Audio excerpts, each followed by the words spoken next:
So I'm Lee Hendricks. I'm with Proactive Health Style, and I use doTERRA essential oils extensively because they're incredible. And the oil that I really want to talk about tonight is Easy Air, which is a blend. It's also known as Breathe. So doTERRA Easy Air, it's this remarkable blend of essential oils, including laurel leaf or bay leaf, you might know it as, peppermint oil, eucalyptus, melaleuca, lemon, cardamom, ravinsara, and ravinsara. There's two different saras there. And this beautiful blend is formulated specifically for the respiratory system. Now, I want you to understand just what a remarkable blend this is, and that it's going to be helpful for you to understand what the respiratory system does. When we talk about the respiratory system, we're talking about a lot more than just the normal respiratory challenges like asthma, COPD, pneumonia, sinusitis, whooping cough, and all those other viral and bacterial assaults that we're so familiar with. So I want to just be a little more prosaic about what the respiratory system is. Like the air we inhale contains oxygen. It's the fuel of life. It's oxygen that is responsible for the creation of energy in every single living cell. We have the capacity for only a single breath at a time. This life force, we can only take it in a single breath at a time. Each and every breath is vital to us. Yet, if we should stop breathing for only 3 minutes, our life would cease. And yet we trust that each time that we exhale, we're going to inhale again, and that there's going to be air there for our next breath. Now, our breath is a remarkable indicator of how much we do or do not trust life. Our breath generally has a measured inhalation followed by a measured exhalation. And theoretically, the exhalation should be slightly longer than the inhalation. We should be releasing more than we're taking in. Now, as our breath is passing through our larynx and our pharynx, it makes sounds. This is our voice box, right? So our breath allows us a communication with the outside world. In New Zealand, the traditional greeting was to bring your forehead. So you go forehead to forehead with somebody, and you just breathe. You just breathe together. You would hear and feel each other's breath. Now, the reason behind that was to make sure that you weren't just a spirit donning a human form, that you were in fact human.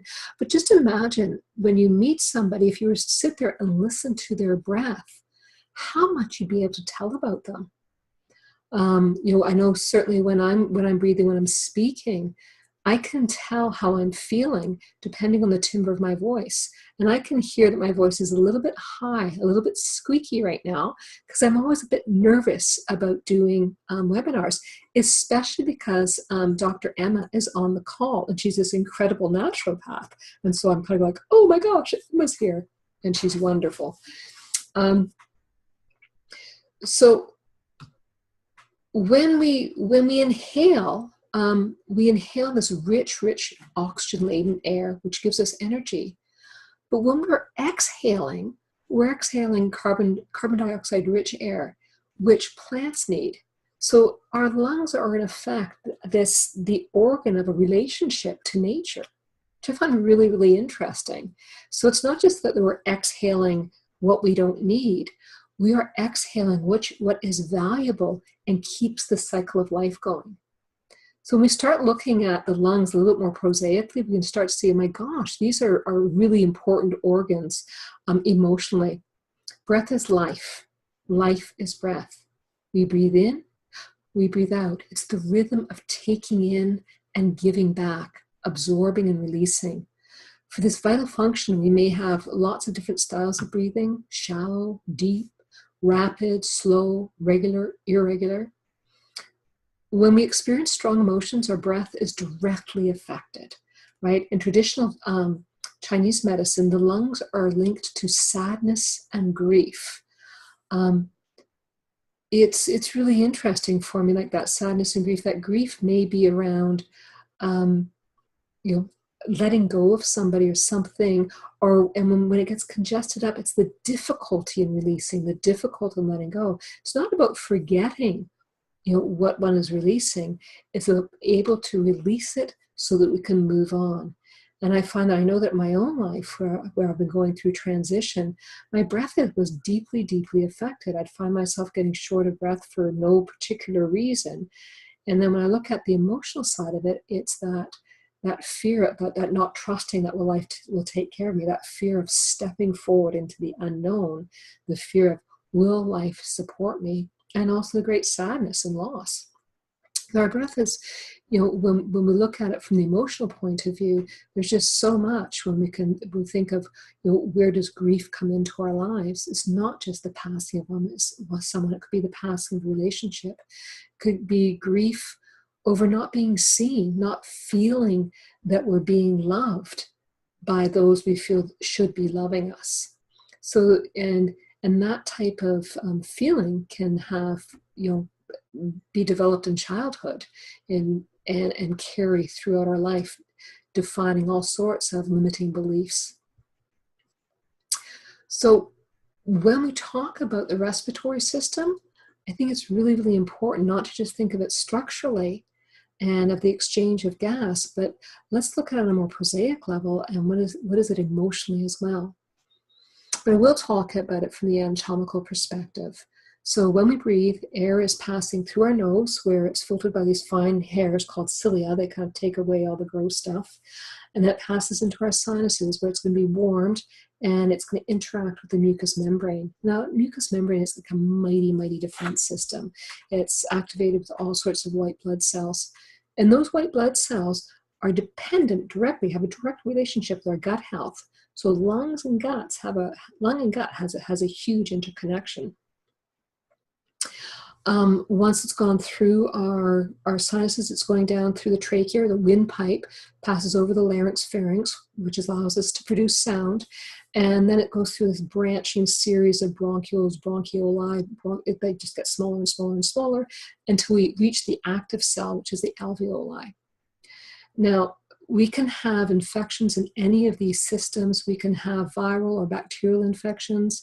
Whenever you hear the word itis, like sinusitis or bronchitis, that particular system is being infected or is inflamed.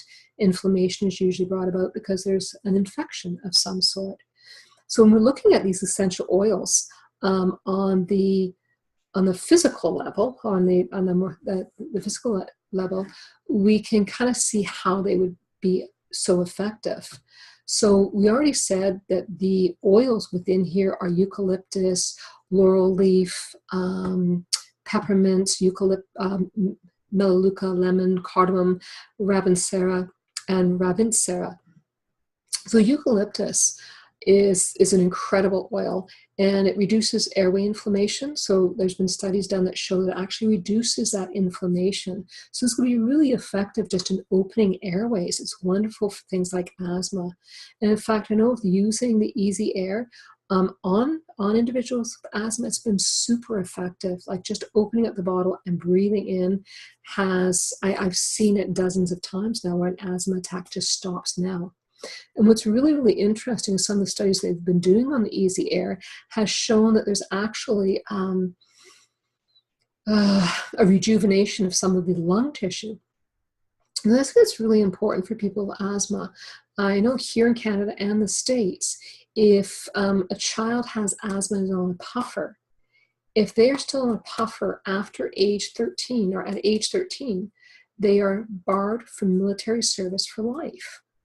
Now, whether or not you agree with military service is besides the point.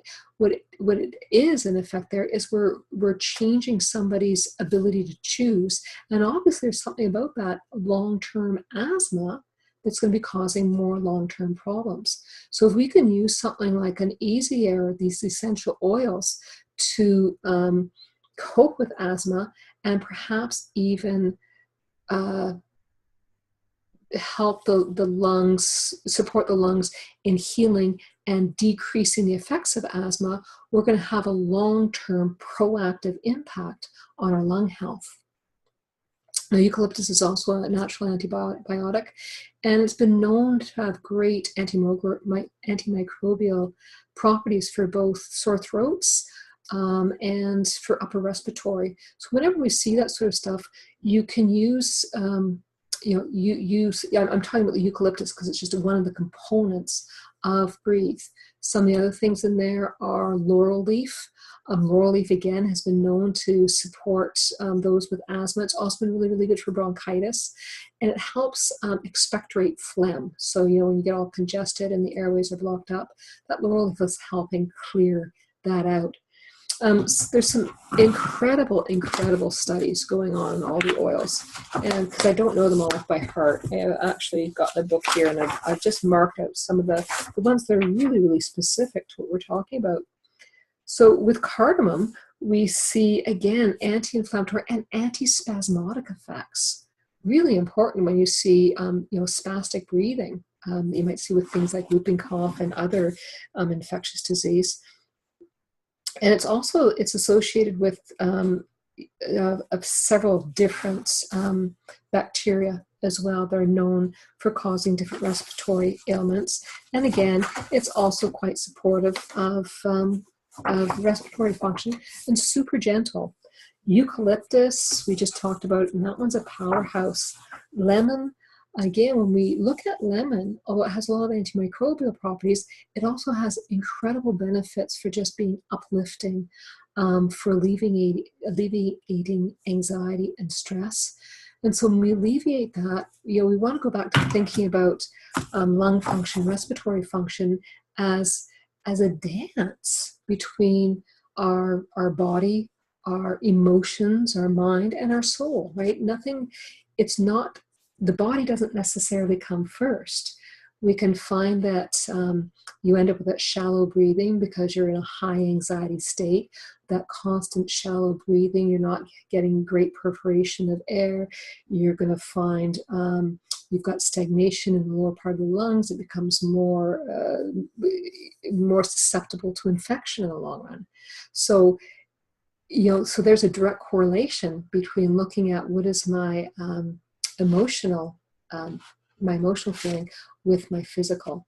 So when we use these oils, their emotional components are really important in helping with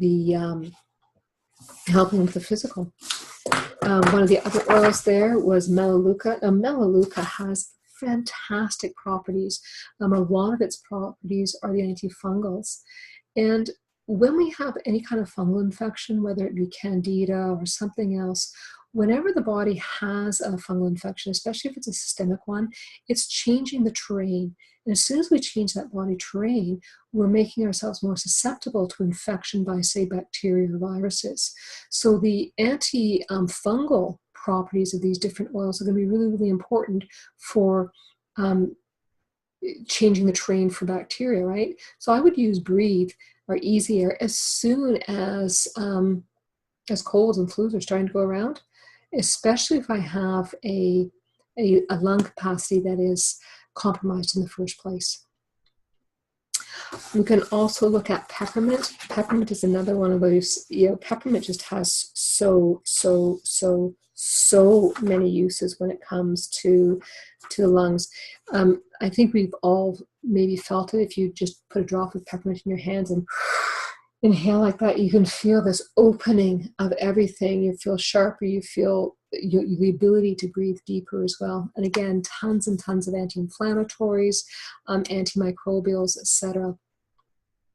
I'm just mentioning these different components of this overall blend so you get an idea of just how much power is in there.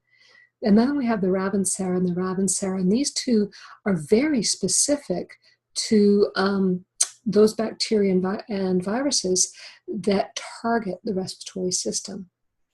Now, whenever you have a blend, there's a synergy that happens as well. And I find that the Breathe blend has this marvelous synergy.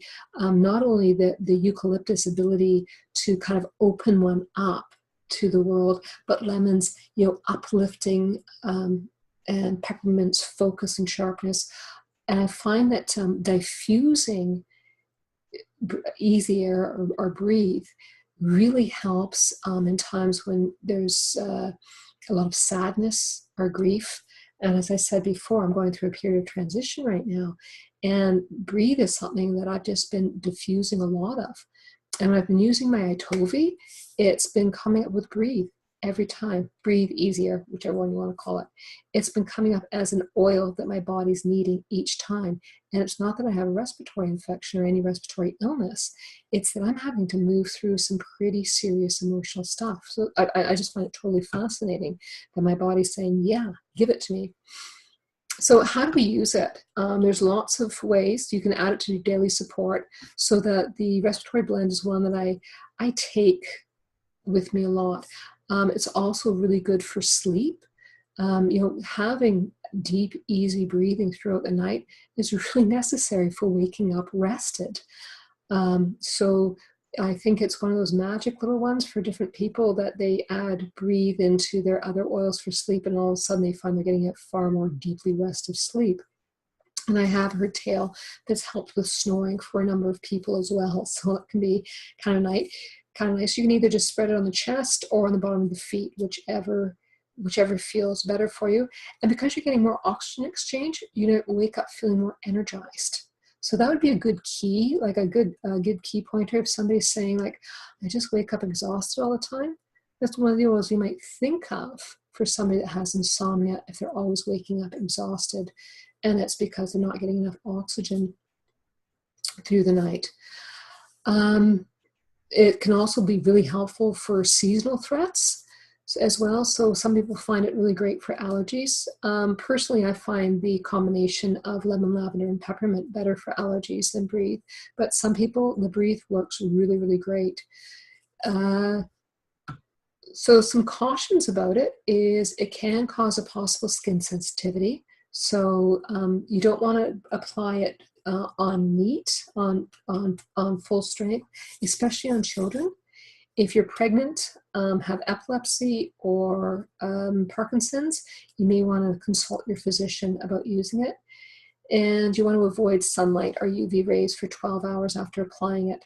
Sometimes it's got the lemon, right? Whenever we have a citrus oil, you want to watch out for that photosensitivity. I find it makes a great diffuser blend. The diffuser blend that I've been using recently is 3 drops of Citrus Bliss and 2 drops of Easy Air. And again, it's great for clearing the air, and it's a beautiful mood shifter. Yesterday, I was just kind of in a puddle of sad, and so I went to my oils and I put together the Breathe and the citrus, and it wasn't that it took away the situation, but it allowed me to function again and to move forward. And I thought that was really, really cool. So going back to what breathing is, taking in, releasing, it's the same thing emotionally. It's allowing us to release things that are stopping us from going forward. So that's everything that I have to say about Breathe right now. And I hope you'll take advantage of this oil because it is a beautiful, beautiful oil. And there's just so much need for it, especially for people with chronic respiratory conditions. You can just bring them so much relief. I've seen people with COPD have relief. There's nothing more desperate to be short of breath. I used to watch, my daughter has asthma, and I watched her as a baby, and this desperation for each breath, and it was just heartrending. I can't tell you how many times we ended up in emergency because of her breathing. And I wish I had known about Easy Air back then, because I think it would have taken away so many of her problems. Since I was introduced to it, obviously she has a bottle of it. My daughter's a bottle of everything she wants. And I don't know that she actually has any problems with her respiratory system now at all. So that to me is pretty cool. So if anybody has any questions, I'm just going to stop the recording just to respect people's privacy.